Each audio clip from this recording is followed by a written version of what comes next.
Well, the military is facing a recruiting crisis. Army, Navy, and Air Force leaders all reporting that they are expecting to miss this year's recruiting goals. Here to talk more about it is Kate Monroe. She's the CEO of VetComm.us. Hi, Kate. Good to see you. How are you? Good to be here. I'm good. Before we talk about this crisis, tell me a little bit about your situation, because you're a vet. You were in the service, and I know you went through a couple of difficult times. I did. You know, I actually was assaulted while I was in the Marine Corps. I broke my elbow, smashed my face, broke my right ankle.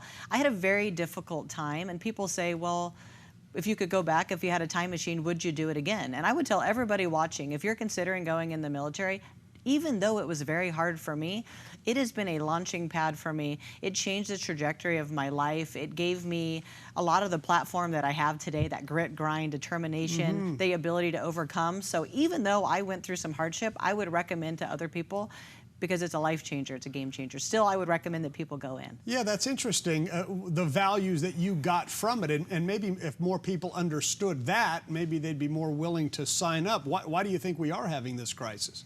Well, I think we're having this crisis for a couple of different reasons. One, you have a generation of people that have served past, and they had a hard time while they were in. Maybe they got assaulted. You know, assaults are one of the biggest reasons that parents tell their kids not to go in.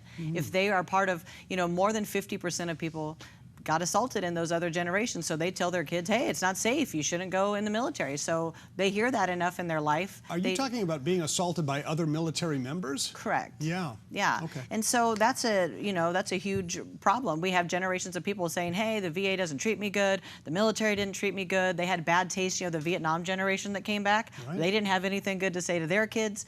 And really in this country, we rely on 1% of Americans to serve. And then 88% of people that go in have someone in their lineage. So you're relying on a very small portion of people to continue to serve and to serve and to serve. Then I also think, you know, a lot has changed in the military. I'm a Reagan kid. You know, the military had a lot of might and a lot of teeth, you know, when I was a kid. And now we have diluted it to a point where the type of demographic of people who do like to serve see all this wokeness that's going on, and that is not appealing to them. So I think our biggest problem really is a lack of patriotism. We've swapped that out for a lot of woke ideology, and it's just, we're at a point where we got to start paying attention. There's no bench strength. They're already calling up the bench strength now to fill the recruiting crisis, which means there's none to come. So talk a little bit more about what you think needs to happen. I mean, it almost seems like you've got to change kind of the whole psyche of the United States, and they've got to change some things within the military, make sure people feel safe. And what other kinds of things do you see making a difference? You guys just covered they're having trouble even recruiting police. Yeah. So they're having trouble recruiting people who serve. They're having trouble with nurses. They're having trouble with people that go in the military. It's not just the military having a recruiting crisis. It's people that serve, you know, getting that. So I think what we need to do, especially for military, is something that I've been working on. I have a bill that I wrote that's getting passed now, hopefully, that's going to let people use their GI Bill to start a business. This next generation doesn't care as much about college. They want to be entrepreneurial. We need to let them stay in one space longer than a year or two. Yeah. Let them serve their 4 years at a command. Care more about their spouses.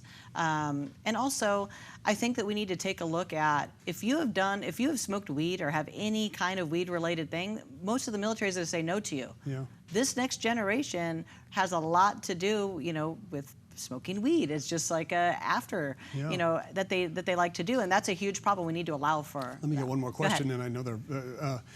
You know, I think most people, a lot of people, think that if you're going to go into the military, there's the chance that you might have to see some real fighting, and you could get injured, and you could die. Yeah. Are there opportunities in the military that, for sure, you won't go to the front line somewhere? I mean, maybe you're back doing something else on computers or things like that. Maybe people don't think that. Well, I think that people don't realize, especially if they didn't come from a lineage of people who did serve, there's people that are forward, you know, present, you know, in combat, but then there's all the support roles. If somebody's got to cook the food, do administrative tasks. I was in signals intelligence. I was sitting behind a computer. There's people who are in medical. Medical is a huge support system. So if you're looking like, hey, I want to be a nurse, an X-ray tech, and in dental, go do that in the military. Let them teach you. Let them pay for you. There's so many opportunities. Let me give them your website, Kate. It's VetComm, COMM.us. Kate Monroe, great to see you. Thanks for coming by. Thank you. Appreciate it. All right. It's our pleasure.